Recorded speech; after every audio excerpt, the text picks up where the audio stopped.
know it's no pain, no gain. Go hard till the end. What's the use of playing the game if you ain't aiming to win? My feet. Without further ado, I'd like to go ahead and have us welcome Ethan to the stage. Thanks, Ethan. Hey, thank you. Hey, everybody. I just thought I'd talk to you guys for a bit as, you know, founders, and maybe it's cool we can have a little discussion and help each other. I'm from here. I'm from the Bay Area. I'm from San Mateo. And I got my first computer when I was probably like 6. And for me, I always hear about these kids that are like hacking and they're super geniuses, but for me it was really, when I used the computer, it was just to play video games, gotta get games on it. I had an Osborne computer and wanted to get Pac-Man. I don't know if you guys remember that game Adventure. You type north, south, east, west, just like a sort of a text game there. But I always came at computing from the perspective of what video games can I play, and, you know, can I run Doom? And so, you know, I went through that 286, 386, 486 computer until it got to, you know, the 90s here, and the old games I love wouldn't run anymore, so we used to go dumpster diving and put together Linux machines, and then I could sort of emulate the games that I liked. And I did that for a while until I heard about a great job position, which was a professional video game tester at Electronic Arts. And so I said, sign me up, and it was great. Actually, some people liked it, some people didn't. This was at the time, you know, our work hour days were probably about 9 a.m. to 2 a.m. a lot of the days, and there was a woman called the EA wife, and she wrote anonymously about how her husband was never coming home, and somebody died on the team from hypertension. But we played World War II games, and we, you know, basically shot virtual Nazis all day, so I have a lot of that under my belt. And it was a lot of fun. This was probably back in 2005.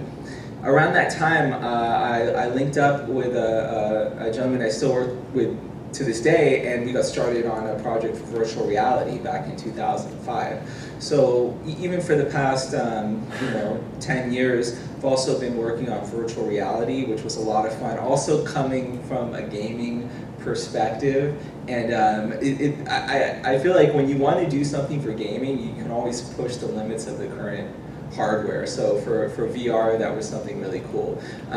You know, we kind of got a little sidetracked to this whole like 3D television craze, if you guys remember it, back in 2010. This was before Oculus, so we had the VR headset before Oculus, but then 3D TV kind of like took off, so we were going for that.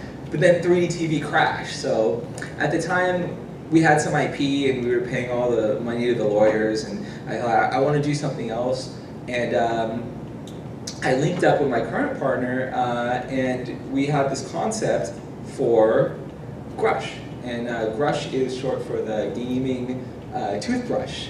And so I'll tell you a little bit about that in the presentation here. I have some media as well with the presentation, so let me show you guys a couple videos, and then that'll make it fun too, because I'm not just talking, and you can see fun, well-produced media. Let me see here. Hold on just a moment, and I will find the right. Alt tab. Oh, there we go. Okay, hold on a second.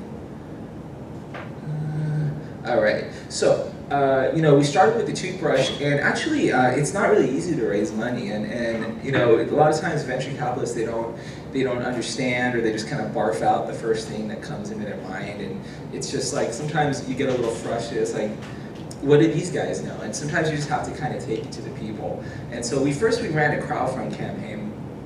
We did that completely wrong. I think we were worried that our competitor was going to come on and do a crowdfund campaign right before us. We heard like a rumor, so we ran a crowdfund campaign. But I mean, you guys should know, if you're going to run a crowdfunding campaign these days, you got to put at least $25K into the PR, you know, at least 3 months before, and you need to get at least 100,000 emails, if not more, and there's a lot of other stuff you have to do, at least 10K a month at advertise. We didn't do any of that, and that's a big mistake. And sometimes I see people, just in case you're going to do a crowdfunding campaign, sometimes I see people and they're just about to push the button on their campaign, and I'm like, please, you know, don't do that. But just letting you know from our experience. But we got through the campaign. Actually, we were lucky because I had managed to snag a giant press list, so I just blasted them all. So we got into the New York Times and a couple other things, which was good.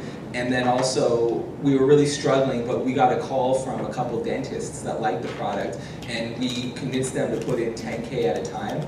And we took that in exchange for a convertible note. So in some way, we kind of cheated the campaign, but we made it a success. And so anyway, if you guys ever do a crowdfund campaign and you're struggling, that's one method you can do. If someone calls you up and you see the opportunity, you really got to grab it. But I don't know, I still have some kind of shell shock about crowdfunding campaigns, and I'm really hesitant to ever run another one.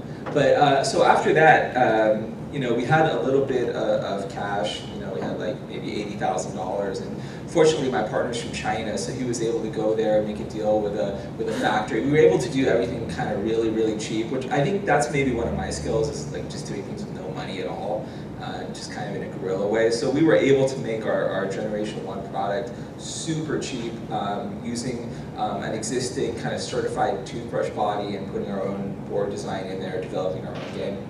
And it was around this time that we were trying out for Shark Tank. So we made a few different videos, and you know, we were pitching the Shark Tank, and we were pretty sure we were going to get on, because it's it's an interesting product idea, even though we were pretty early stage for the time. But for whatever reason, like right before we were supposed to go down there, they gave us a call like, "Oh, you're not going to be on," and it was a real bummer. But then I got a call like maybe 2 or 3 months later, and it was the same people from the same production team. They said, we're doing a new show that's called America's Greatest Makers. It's by the same producer, Mark Burnett, and it's basically Intel and MGM and TBS are going to do this show. It's not like Shark Tank where they take equity. It's like where you have 24 teams, each has a different product, like an IoT product, and it's kind of like, I don't know, Survivor meets Shark Tank. Like, you get eliminated, you do your pitch and you have battle rounds, you get eliminated if the judges don't like your pitch. And so it starts as 24 teams, then it goes to the make or break round, which is 15. Then you got to get down to the final 5, which each of the final 5 gets $100,000. And then you battle for the title of America's Greatest Maker and $1 million. So it sounded pretty exciting. And we thought that we would give it a try. So we went down and we pitched for Mark Burnett, and he seemed to like the idea, so we joined the show. And I'll show you guys a couple things, because we have kind of 3 appearances. These are pretty short. I'll show you guys a clip from our first pitch. We'll skip the second pitch, I don't really like that one that much. I'll show you our first pitch, the finale of the show. Yeah, that's it. Okay, let's see here. Bring it up. Okay, here's episode 1. Oh.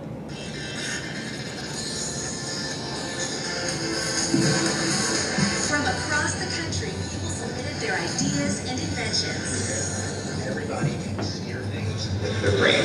To be part of a competition looking for the most innovative minds to bring groundbreaking technology to life. Grush is going to revolutionize toothbrushing. This product is going to change the way patients recover. This is going to change the world. This is America's Greatest Makers. In the first round, teams will give their best pitch to a panel of judges led by Chief Executive Officer of tech giant Intel, a trained engineer and enthusiastic maker, Brian Krzanich. Media personality, best-selling author, creator of The Future File, and a billion-dollar deal maker, Carol Roth. Television and digital producer, angel investor, and currently the host of Hack My Life on True TV, Kevin Pereira. And this week's special guest judge, NBA champion, studio analyst for TNT Sports, entrepreneur and investor, Kenny Smith, who will judge the inventions based on the following criteria: creativity, innovation, marketability, presentation, and use of the Intel Curie module, a feature-rich computer that is the size of a button. Our device is an adaptive American Sign Language interpreter. Judges, let's go ahead and vote. And with the tap of a touchscreen, 3 out of 4 yes votes will determine the maker's fate.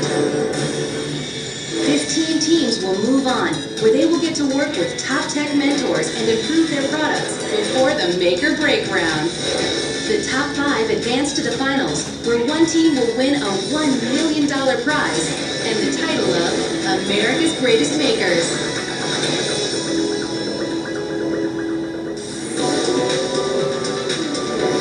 The first team of makers to pitch think they have the perfect invention to win over the judges and put smiles on their faces.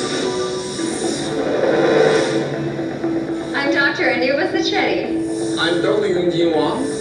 And I'm Ethan Schur, and we're Team Grush. Go Grush! Give it a try.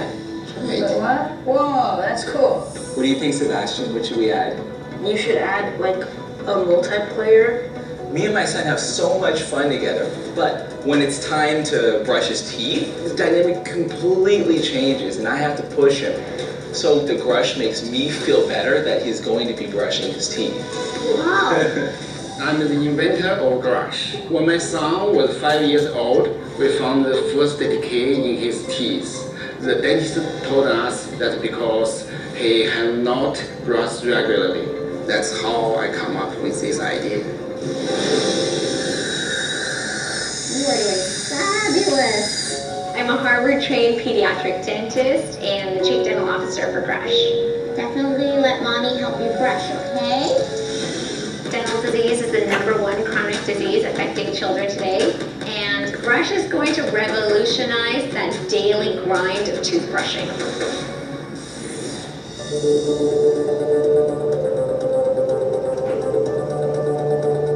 If you've ever tried to get your kids to brush their teeth, you know how difficult it can be. It's almost like a battle in the bathroom over brushing. Kids don't like to brush their teeth because they see it as a chore. Grush is short for the gaming toothbrush. Grush transforms the brushing chore into fun and interactive games for kids and lets parents track the results. Grush uses advanced motion sensing technology to detect every motion during brushing. This information is sent in real time to a game that is both fun and interactive, so kids brush their teeth properly every time, covering every surface of every tooth. As a mother, I can check my phone and see which of my children has been brushing properly, even if I'm not home. Children's worst I nightmare. can then check the scores and reward them for better brushing. As a dentist, I can finally see which of my patients are brushing well when they're not in my dental chair. I can then retarget the game and fix the problem areas so that we can eliminate disease. Join us as we perfect our product and grush away the competition. So in real time, if I'm brushing and then I miss a spot, the game would tell me which spot I missed and it would go back. You'd have to go back to it. Can we see it? Want to see how it works? Can we, let's put it in the machine and watch it. Let's do a demo. Can we have a Grush off for high score? Yes, you can. There's leaderboards. Perfect. Okay, I'm seeing it. It's showing like the He one-to-one brushes left. motion on the monitor now.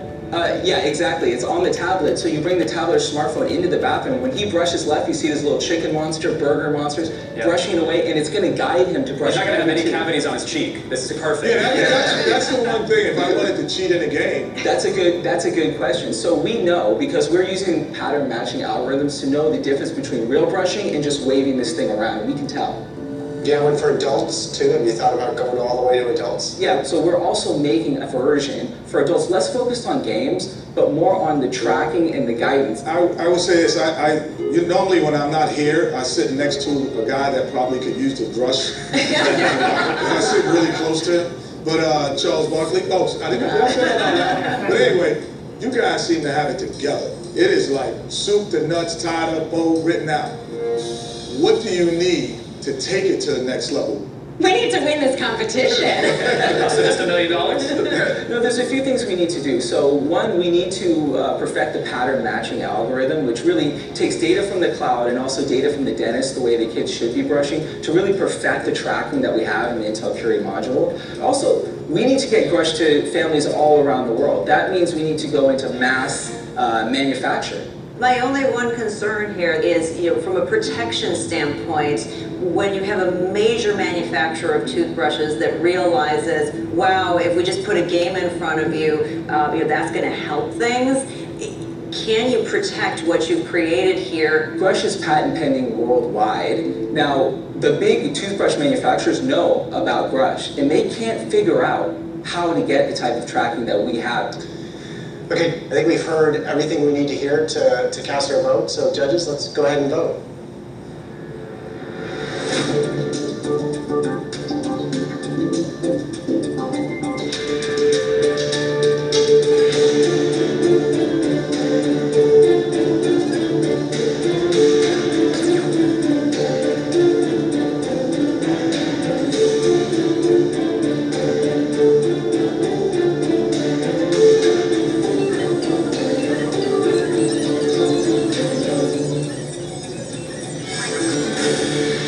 Yeah, you're going through. So congratulations. Thank you. Clearly, you guys did very good. Since you're coming back, it would be nice to see a little bit more clarity about how your brush technically picks up the position in the mouth. But you guys had a great product and a great idea, so thank you very much. Thank you. Take care. What if I had that when I was a kid? I need that as an adult. That's a fantastic product. Team Grush takes the first spot in the make or break round. All right, so we made it to the make or break round. Yeah, and you know, the show it's interesting because the show is for makers, but it kind of goes beyond that. The show was it was almost like an accelerator. It was an accelerator. They had guys from Berkeley there, and we got a certificate, like, you know, Berkeley Haas School of Business Hardware Startup Accelerator, but they were really intensive. So we had, they have this whole map that you have to make of your business, who your core customers are, what your value propositions are. They have their own method that you make a hypothesis about each one, and you have to validate it, and you have to talk to 200 customers. So, you know, from the one hand, you have all the Berkeley people you have to deal with, and there's a lot of assignments for them. On the other hand, there's all the Intel mentors that you're working with, and it's not just like, you know, we had a prototype, but we had to get it onto the Intel platform. You can't just like press the Intel button because it's brand new hardware. It's kind of buggy a little bit. It runs on a real-time operating system, which is not seen before in IoT in this way. So that was a lot of work too. But I mean, it was cool. It wasn't like that you were really fighting with the other contestants, which is cool. I think the maker community is, well, they kind of help each other out, which is nice. So like we were really good with the other contestants. And you can see the process here. So there's kind of 3 pitches. So you do this one pitch, and at the end of each pitch, they're always going to ask you something or tell you to do something. So here you saw Brian Krasanich, BK, the CEO of Intel, said, the next time we want to see a little bit more about how you detect where the brush is in the mouth. And for us, we put a lot of thought into that because, I mean, the show is like a greatest maker, so it's not just like the greatest Arduino programmer, you also have to be good at business and pitching and all this other kind of stuff.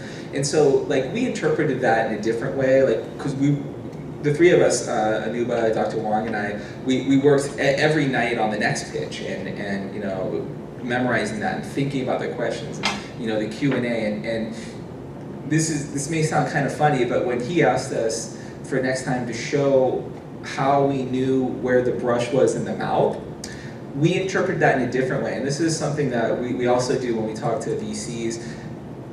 So we took that as, how can we protect ourselves if a big competitor like Colgate or Procter & Gamble wants to make, you know, the same thing. So don't just tell them technically how we do it, but explain why the other guys can't do that, from, you know, the barriers to entry, from a patent perspective, from a technology perspective, from a time to market and marketing and so on. So that's what we really focused on, and I think for the second pitch that paid off because we were really prepared to go in and discuss about that. And so, I mean, there's a lot of things that could go wrong, especially on this show, because it's a live demo. So, I mean, there was one team where the product just didn't work, or they had, like, you know, like, you could be in a situation like with this product where you get everything working, you get all like the program working, the motion sensors, you know, you got the Bluetooth working, but then you didn't get that one part where the Bluetooth talks to the motion sensor. So then nothing works. And then you're out. And that happened. Or there were some people that, it's funny, like some people listened to Berkeley a little bit too much. So Berkeley said, maybe if you don't want to disclose your pricing scheme, then don't do it. One of the judges asked what their price was going to be, and they just kind of skirted around. And they were one of the teams that you might have expected to go, you know, to the finals, and they were out, unfortunately. But I don't know how much help this is me telling you about a reality show, but just our perspective, and I think it somehow relates to. What this is, you're always going to be pitching. This is just like a super pitch on TV that you have to walk through like mist to go and do. But so that was that. Maybe I will show you guys really quickly here. Well, we did a final pitch, which was somehow similar. Oh no, actually the final pitch was pretty good. Maybe I'll show you a little something from that. Let me see here. Was that fun for you? Did you guys like that little clip? Okay, I got one more for you. Okay. Let me see here. Oop, there's my mouse. Okay. All right. So there was sort of like a second pitch, and I'll just give you a recap. We did a little man on the street, and came back with like cloud connectivity. You guys got to bring in something new. So then we had the cloud connected. There were some teams that had everything, and they just kind of held things back for the next pitch. But we tried to give everything, all at the same time. So I'll show you a clip from the final, and basically this one. We're down to the final 5, so it's Grush Smart Toothbrush. It's the Smart Workout Glove that can sense the amount of weight that you're working out with. It's the Power Bobber, which is the smart fishing bobber that can go out and catch it, lower the line and catch a fish. There's let's see, what was that? Those 3 of them. There's Hands-On, which is the sign language, like adaptive, so you go like this and it will speak what you're signing. And there is, gosh, I said 4, didn't I? Oh, there's Newton, which is the smart football helmet that can sense the concussions.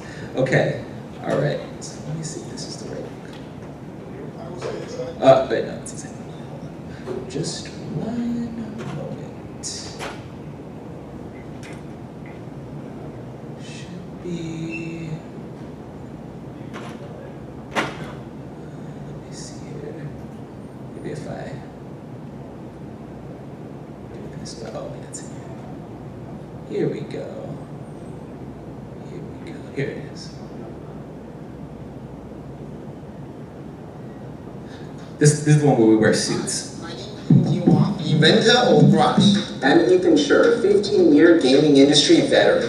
And I'm Dr. Anuba Sacchetti, a Harvard-trained pediatric dentist. Grush is short for the gaming toothbrush. Let's see how Charles and his little brother David enjoy their new gift.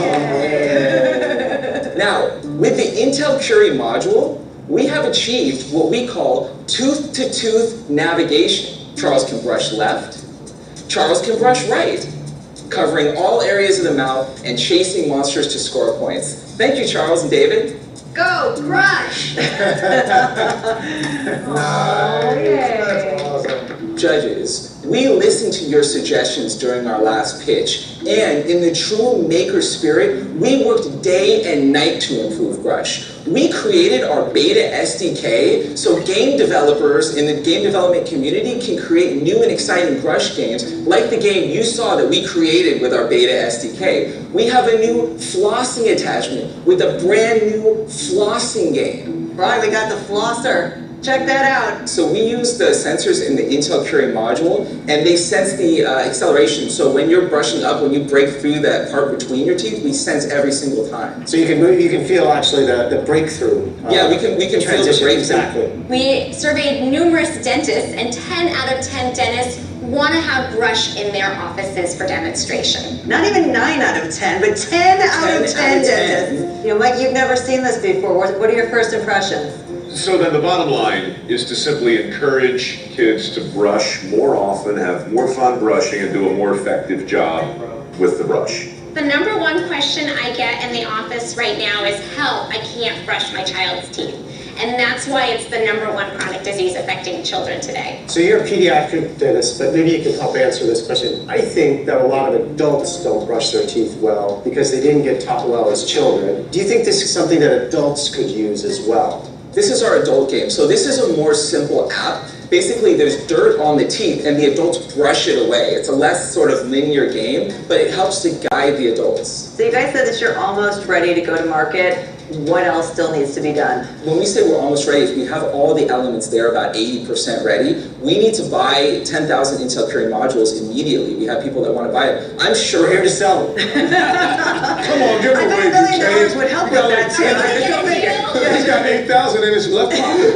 we can guarantee you we can sell 10,000 by Black Friday. No problem. Well, clearly we have 1,000 questions, but we're not the only ones. Hi, my name is Dr. Monica Madden. I'm with Beverly Hills Orthodontics here in Los Angeles. Is there any concern that kids may be overbrushing? I am not even going to hesitate in telling you the amount of plaque that these children have while they're wearing their braces. There is no way they can overbrush right now. My dentist has never told me that. You overbrushed today, Kenny. But they can overbrush, right? Oftentimes when they say you're overbrushing, it's because you're pressing too hard.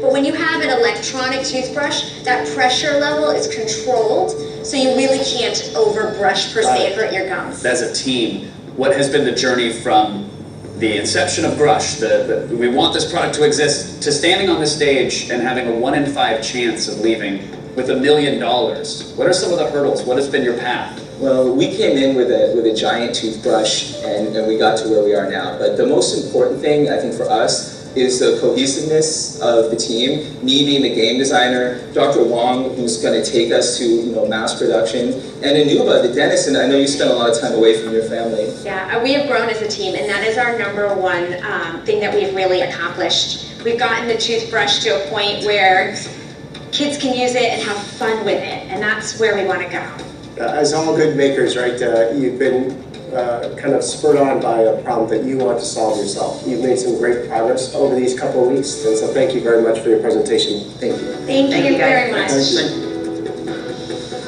TDS brings you a new competition. So I think at this point, like, our brains were a little kind of scrambled. We'd already been filming for a month, and it was a really high pressure, high stress situation. I think at some point we were talking to Mark Renee. He says a lot of times after these shows you get really sick after, just because you've been through so much like mental pressure. You know, like 3, 2, 1, and the mist comes and you walk through, and it's a lot of kind of stuff to go through. And so, after that they do this thing called the jitters, where you just kind of walk back and forth, and then they film you looking stressed out. And it must have been like, I don't know, 4 or 5, because the other teams have to pitch too, and it's a whole production process. And then, everyone's got to do their interviews and stuff like that, because if someone was eliminated, they're not going to be happy. So you got to, so there's a lot of waiting before you go back to see the winner. And we were, I don't know, like, I think we were half convinced we weren't going to win, or we were. There was just a lot of conspiracy theories, like, they say reality TV is fake, and I'm sure a lot of it is, but I mean, as far as us going on to the stage, pitching, and the preparation, I mean, that was all real. The only thing that's really, like, just for production purposes, like if you walk in the door in a certain way and they want to reshoot it from another way, just stuff like that. But I think for this show, at least, I mean, not fake, but I will show you the result.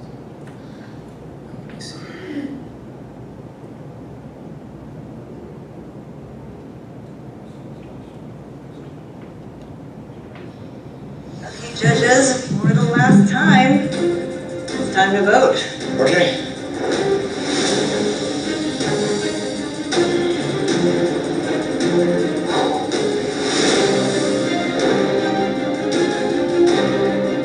Being this close to winning the $1 million is incredibly exciting. We are America's greatest makers.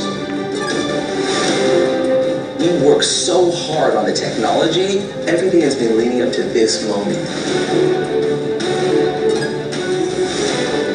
We did everything we needed to do to put ourselves in a position to win, so hopefully that pays off. This has just been a crazy journey, and even to have the opportunity to win $1 million is incredible. What it means to be a great maker is something that's going to change people's lives, and I believe in our product doing that.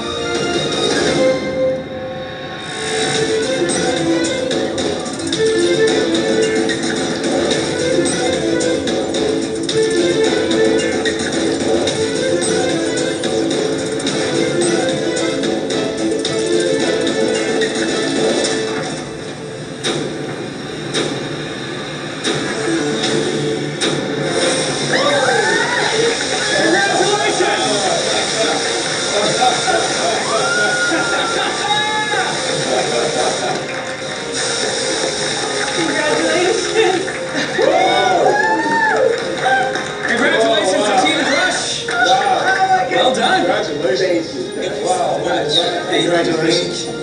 Chris is shaking right now. TBS brings you a new competition. There was a drone that came and it like delivered the $1 million check, and it was like a lot of stuff. But I actually at the time, like I was so like out of my mind. I was looking at that thing that blinks, and I don't know, like you know when you watch Pokemon cartoons and you get epilepsy or something like that. I was looking at that and then my mind was just like wah, wah.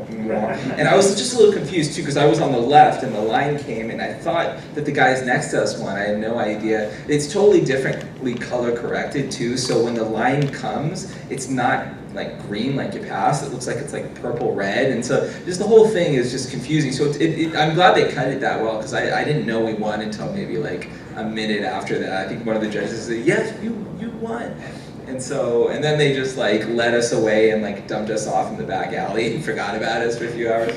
But anyway, it was an exciting experience, and I think now, I mean, we're back into like this kind of battle mode where you know we have to prove ourselves, and at the same time, you know, if you don't, you can't just sit on your laurels, or else the finale can be your finale. And so right now we're doing a lot of cool stuff. Just to capitalize on that. I mean, Intel did some great marketing with us, so we were in a lot of outlets, additional, which was really cool. We got a lot of like orders from there, and so that's really exciting. I think that it doesn't make everything happen just like magically, but it makes conversations easier, which is good. But I mean, things are still not like super easy, but they're just not as difficult as they used to be. But I always look at like I wonder about companies that do crowdfunding campaign. They just raise $1 million. They just go and raise 10 million. That's never been me, and it's always been like way more of a struggle for us. But I'm not sure. Maybe there's something I'm still not doing right. Oh, here's the pitch that we give. There's families without Grush, and here's families with Grush. We're happy. Yeah, kids don't like to brush. Adults. First one's the way I learned how to brush my teeth. Exactly, exactly. So I mean, we have a generation 1 for kids. We're looking to create an adult version that has advanced, biomedical sensors. So it will tell you things about your general health. They kind of cut this from the show, but we had a smart mirror on there. I don't know if you could see, like there was a mirror with something moving on it. So we're also we're aiming to be like the sort of the Nest of the bathroom, and we're able to show exactly what tooth, how well the user has brushed. And since then we've kind of go forward a little bit. It's kind of our did that not have our traction page? Should be a page with like traction. Well, anyway, we since then, like for example, things making conversations easier. Like we have a whole cloud component, and we hadn't selected who our cloud provider was, so we took advantage of the show to really talk to IBM, and so we signed on with IBM, and now IBM's been doing a lot of really cool marketing for us. They're putting out articles. There's like an IBM commercial with us in it and stuff, and so we're linked up with IBM Watson now. But anyway, that's kind of our story, and I don't know, maybe we could do some Q&A or something like that if you guys have any questions. So the traditional toothbrush versus brush, traditional handheld or electric? Oh yeah, this one is not edited, but our newer one says traditional electric, and that was something that was, I think, confusing to some people, and so I will show you. The most recent one says, ta-da, traditional electric. Yeah. Talking about the crowdfunding campaign a little bit, that's kind of a science sometime with that. You did a crowdfunding campaign before this, right? Yeah. And, there's a science to it sometimes. You have to have the pre-campaign before the campaign, PR is heavily involved with it. You have certain type of things you have to have as a mixture with it. Can you talk a little bit about that? Like, for example, you mentioned you asked some of your investors to actually put some money in during the campaign to kind of keep it evenly flowed up. Yeah, well, I'll show you here. Like, everything about it was bad. But you see, well, our goal was $50,000, and we were able to raise $50,332 just because, like, I've seen people start and fail, and it's just such a nightmare. But,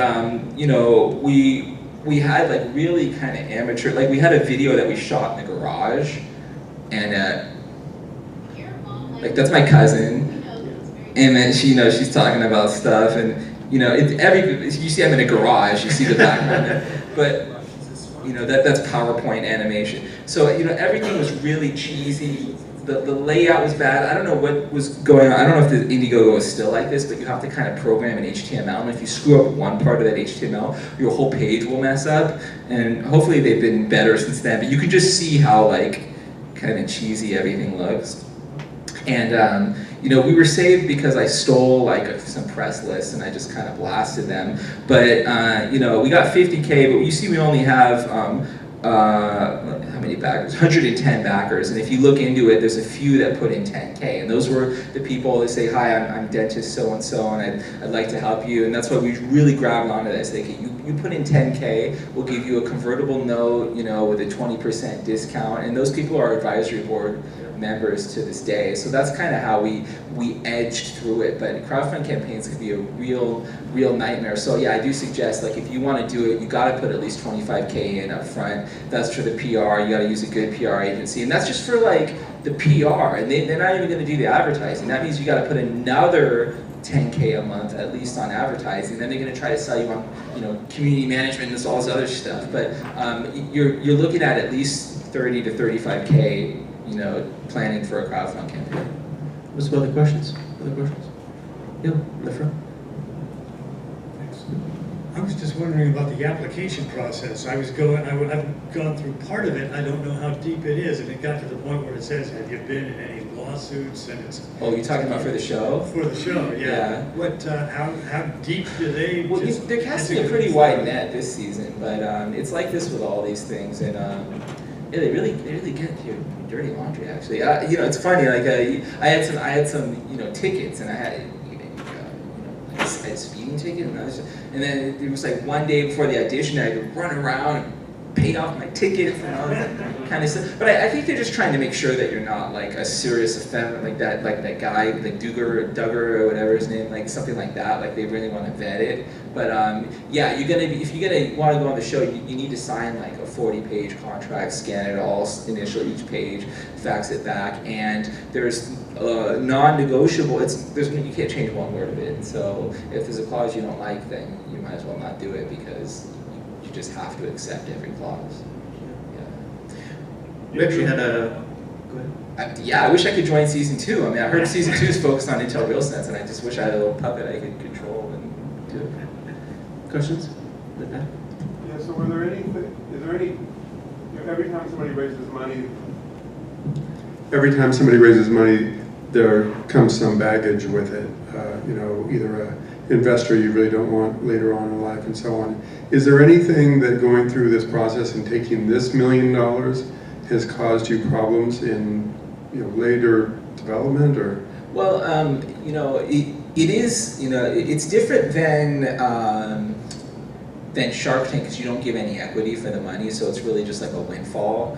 But there are certain things in the contract as far as, you know, if there's nothing better, then you gotta use the Intel stuff, and you know, Intel has the right of first refusal on, you know, certain things. But it's not as bad as it could be. I mean, I think anytime you work with, and I'm not just saying Intel, but any like really large sponsoring company, then there's, I mean, they have their own goals. I think Intel, I'm sure, is to sell microprocessors, and you know, Google and others might have different goals. But it's actually not as bad as it could be. I think actually, if you know, like, you know, if you go into Shark Tank, you're going to be giving up maybe up to 20 or 30% of your company. So I think it's not as bad as that at all.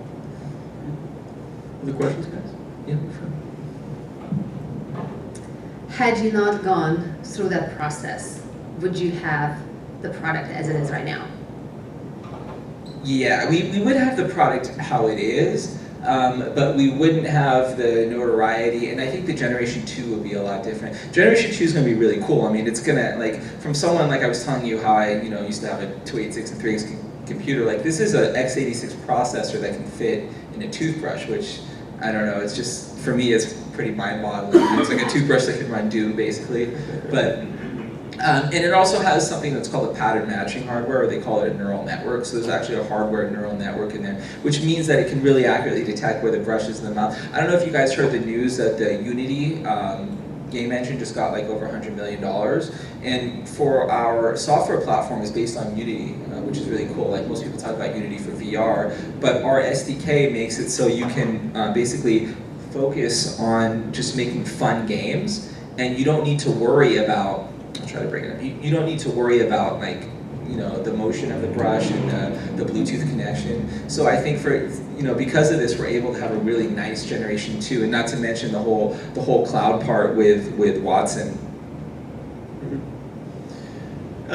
You know, maybe in final, could you talk about maybe how the parallels between being on the show, in front of judges, the reality TV, raising money that way, and pitching investors, VCs, like you're doing now with institutional investors? You know, how you know, you're talking about the stress level and everything. You're talking about, you know, how you kind of, the team came together, and you know, but the reality is many times that's very much the same when you're pitching VCs as well right now. You know, the parallels in the two. Yeah, well, I think we were definitely better prepared by all the pitches that we've done for VCs, and it's like the more you talk in front of the people, the more you feel confident doing it. And actually, I think that it's kind of funny because you had the judges on the show. You had, like, you know, basketball players. Shaquille O'Neal was a judge, and you know, but I found that those judges actually were more astute and asked better, more thoughtful questions than a lot of VCs that we've spoken to. So I kind of wish more VCs were like those guys.